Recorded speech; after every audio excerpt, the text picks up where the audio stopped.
আসসালামু আলাইকুম প্রিয় দর্শক, আমি আমিনুল ইসলাম শান্ত আপনাদেরকে স্বাগত জানাচ্ছি চেঞ্জ টিভি.প্রেসের আয়োজন আন্তর্জাতিক আকাশ অনুষ্ঠানে। আজকে আমরা কথা বলবো মিয়ানমারের সেনা সরকার রোহিঙ্গাদের জন্য কতটা বিপদের। কম আলোই হতে পারে চোখের ক্ষতির একটি কারণ। ব্যবহার করুন সুপারস্টার এলইডি, যা দেয় সঠিক মাত্রার আলো। আমাদের আগামী বেড়ে উঠুক আলোয় আলোয়। প্রিয় দর্শক, মিয়ানমারে সেখানে সেনাবাহিনী গতকালকে ক্ষমতা গ্রহণ করেছে, সেখানে সামরিক অভ্যুত্থান হয়েছে এবং এই পরিপ্রেক্ষিতে মিয়ানমারের সেনাবাহিনী এখন একটি শক্তিশালী অবস্থানে রয়েছে। তার অবস্থা এতটা শক্তিশালী সেটা ব্যাখ্যা করার জন্য আমরা যে কথাগুলো আপনাদের সামনে বলতে পারি সেটি হচ্ছে যে মিয়ানমারের সেনা অভ্যুত্থানের একদিন পর আজ মঙ্গলবার দৃশ্যত ক্ষমতা পাকাপোক্ত করেছে দেশটির জেনারেলরা। দেশটির গণতান্ত্রিক নেত্রী, কথিত গণতান্ত্রিক নেত্রী অং সান সুচিকে আটকের পর বিশ্বব্যাপী নিন্দার ঝড় উঠলেও সেনাবাহিনী নীরব থাকার পথকেই বেছে নিয়েছে। দেশটির বৃহত্তম শহর ইয়াঙ্গুনের রাস্তায় রাস্তায় অতিরিক্ত নিরাপত্তাও দেখা যাচ্ছে না এবং এর অর্থ তেমন কোনো গণবিক্ষোভ না থাকায় সামরিক বাহিনী এক ধরনের স্বস্তিদায়ক অবস্থানের মধ্যেই রয়েছে বলে মনে হচ্ছে। আর সোমবার ভোরে অর্থাৎ গতকালকে সেনাবাহিনী মিয়ানমারের state councillor Aung San Suu Kyi, president U Win Myint সহ ক্ষমতাসীন ন্যাশনাল লিগ ফর ডেমোক্রেসির আরও কয়েকজন সিনিয়র নেতাকে আটক করে এবং সূচির অবস্থান নিয়ে বেশ অস্পষ্টতা রয়েছে। যাই হোক, গত নভেম্বরের নির্বাচনে অং সান সুচির এনএলডি সংখ্যাগরিষ্ঠতা লাভ করে, কিন্তু সেনাবাহিনী নির্বাচনে জালিয়াতির অভিযোগ তোলে। সোমবার নবনির্বাচিত সংসদের প্রথম বৈঠক হওয়ার কথা ছিল, কিন্তু সেনাবাহিনী অধিবেশন স্থগিত করার জন্য সরকারের প্রতি আহ্বান জানায়। বৈঠক শুরুর প্রাক্কালে তাদের গ্রেফতার করা হয় এবং এই ঘটনার পরপরই মার্কিন প্রেসিডেন্ট জো বাইডেন দ্রুত গণতন্ত্র পুনরুদ্ধারের আহ্বান জানান। এর ব্যত্যয় হলে আবারও অবরোধ আরোপের হুমকিও দিয়েছে ওয়াশিংটন। এছাড়া জাতিসংঘ মহাসচিবও অভ্যুত্থানের নিন্দা জানিয়েছেন। নিরাপত্তা পরিষদে আজকে মঙ্গলবার মিয়ানমার পরিস্থিতি নিয়ে জরুরি বৈঠক বসতে যাচ্ছে এবং সামরিক প্রধান ও অভ্যুত্থানের নেতা মিন উইং লাইং দেশ পরিচালনার দায়িত্ব নিজেই নিয়েছেন। সাবেক জেনারেল মিয়ন সুই ভারপ্রাপ্ত প্রেসিডেন্ট হিসেবে দায়িত্ব পালন করছেন এবং সেনাবাহিনী ঘোষণা করছে যে তারা আগামী 1 বছর ক্ষমতায় থাকবে, এরপর তারা নতুন নির্বাচন দেবে। সুতরাং তাদের যে শক্তিশালী অবস্থান মিয়ানমারে সেটি এবং সেই অবস্থান কতটা শক্তিশালী সেটি প্রমাণিত। এখন প্রশ্ন হলো যে মিয়ানমারের জান্তাকে ক্ষমতায় রেখে, অর্থাৎ সামরিক জান্তাকে ক্ষমতায় রেখে রোহিঙ্গা প্রত্যাবাসন আদৌ সম্ভব কিনা। অর্থাৎ বাংলাদেশে যে সকল রোহিঙ্গা অবস্থান করছে প্রায় 1.5 মিলিয়ন, এই রোহিঙ্গাদেরকে প্রত্যাবাসন সম্ভব কিনা সেটি একটি বড় প্রশ্ন। কেননা রোহিঙ্গা উচ্ছেদের মূল হোতাই হচ্ছে সামরিক জান্তারা। তারা রোহিঙ্গাদের মিয়ানমারের রাষ্ট্র ও সমাজের অংশই মনে করে না। ফলে মিয়ানমারের সামরিক জান্তাকে কোনো ধরনের প্রত্যক্ষ বা পরোক্ষ সমর্থন দেওয়া কোনো পক্ষেরই উচিত নয়। প্রিয় দর্শক, মিয়ানমারের এই সামরিক অভ্যুত্থানে রোহিঙ্গা প্রত্যাবাসনে অনিশ্চয়তা সৃষ্টি হবে বলেই মনে হচ্ছে এবং মিয়ানমারের সাধারণ নির্বাচনের পরে দেশটিতে প্রত্যাবাসন ইস্যুতে ইতিবাচক অগ্রগতি হবে বলে প্রত্যাশা করা হয়েছিল, কিন্তু সামরিক অভ্যুত্থানের কারণে প্রত্যাবাসন আলোচনার অগ্রগতির অনিশ্চয়তার মুখে পড়তে পারে বলে এক আশঙ্কা তৈরি হচ্ছে। প্রিয় দর্শক, এ নিয়ে আতঙ্কের মধ্যে আছেন বাংলাদেশে পালিয়ে আসা রোহিঙ্গারাও। তবে বাংলাদেশের পররাষ্ট্রমন্ত্রী এ.কে আব্দুল মোমেন আশা করছেন যে দেশটির সাথে রোহিঙ্গা প্রত্যাবাসন প্রক্রিয়া চলমান থাকবে। প্রিয় দর্শক, এখানে জানিয়ে রাখি যে এটি আশা মাত্র। আশা এক জিনিস আর বাস্তবতা আরেক জিনিস। যা হোক, রোহিঙ্গা প্রত্যাবাসনে গত 3 বছর ধরে দফায় দফায় বৈঠক হয়েছে এবং দফায় দফায় বৈঠক হলেও করোনা ভাইরাস পরিস্থিতি, সাধারণ নির্বাচন সহ আরও নানা কারণ দেখিয়ে প্রত্যাবাসন প্রক্রিয়া পিছিয়ে দেওয়া হয়। এ পর্যন্ত 2 বার প্রত্যাবাসনের তারিখ নির্ধারণ হলেও এখন পর্যন্ত একজন রোহিঙ্গাকেও তাদের নিজ দেশ মিয়ানমারে ফেরত পাঠানো সম্ভব হয়নি। এটি হচ্ছে বাস্তব চিত্র। সবশেষ গত 19 জানুয়ারি বাংলাদেশ ও চীনের সাথে পররাষ্ট্র সচিব পর্যায়ে ত্রিদেশীয় বৈঠক বসে। সেখানে প্রত্যাবাসনের ব্যাপারে বাংলাদেশের প্রস্তাবগুলোর সব পক্ষই মোটামুটি সম্মত হয়েছিল। ফেব্রুয়ারির প্রথম সপ্তাহে 2 দেশের মহাসচিব পর্যায়ে বৈঠকেও বিষয়গুলো নিয়ে আরও বিস্তারিত আলোচনা হবার কথা ছিল, কিন্তু এই অভ্যুত্থানের ফলে প্রত্যাবাসন প্রক্রিয়া আবারও অনিশ্চয়তার মুখে পড়তে পারে বলেই আশঙ্কা দেখা দিয়েছে। প্রিয় দর্শক, সুচির সরকারকে ঘিরে এমন বিতর্ক থাকলেও আশা ছিল যে এই সরকারের অধীনে রোহিঙ্গাদের প্রত্যাবাসন এগিয়ে নেওয়া সহজ হবে, কিন্তু সেটি এখন আরও বেশি, সেই আশা অনেকটাই এখন আরও বেশি বাস্তব পরিস্থিতির মুখোমুখি পড়ে যাচ্ছে। এখন সেনা সরকার পুনরায় ক্ষমতায় দখল করায় রোহিঙ্গাদের প্রত্যাবর্ষণের আলোচনা কোথায় গিয়ে ঠেকবে সেটি এখন বড় প্রশ্ন হয়ে দাঁড়িয়েছে। প্রিয় দর্শক, সূচির পক্ষে অর্থাৎ মিয়ানমারের যে স্টেট কাউন্সিলর অং সান সূচি তার পক্ষে অনেকেই সাফাই গাইছেন। তারা বলতে চাইছেন যে গণতান্ত্রিক প্রক্রিয়ার মধ্য দিয়ে রোহিঙ্গাদের প্রত্যাবর্ষণ সহজ হবে। তারা মন্দের ভালো মনে করছেন সূচিকে, অর্থাৎ সেনাদের চেয়ে তাকে ভালো মনে করছেন যে সেখানে একটি গণতান্ত্রিক প্রক্রিয়া চালু হলে হয়তো রোহিঙ্গাদের প্রত্যাবর্ষণ সহজ হবে।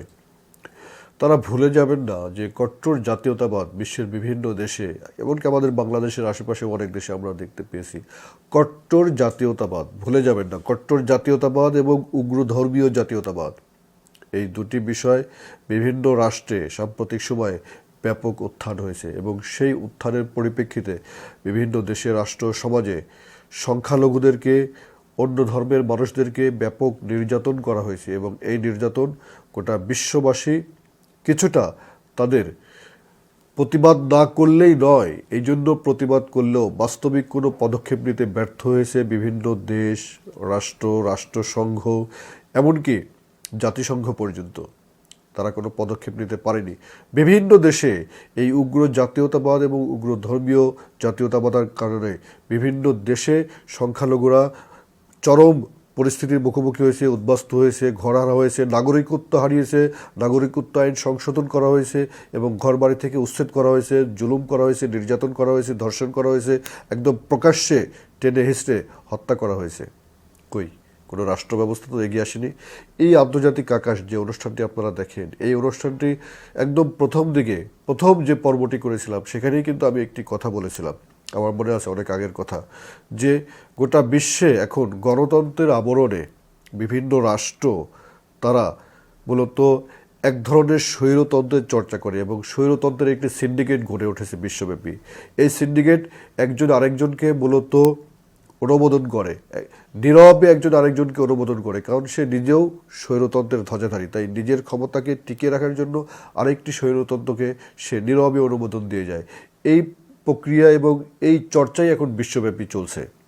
তাই গণতন্ত্রের আড়ালে যে স্বৈরতন্ত্রের চর্চা হচ্ছে দেশে দেশে, সেই স্বৈরতন্ত্র থেকে উত্তরণের জন্য সূচির মতো এরকম একজন ব্যক্তি, যার কাছ থেকে বিশ্ববাসী অনেক কিছু আশা করেছিল, কিন্তু রোহিঙ্গাদেরকে যখন নির্মমভাবে অত্যাচার করা হয় একদম মুখ বুজে বন্ধ বসেছিল সে রাষ্ট্রীয় ক্ষমতায় থেকে।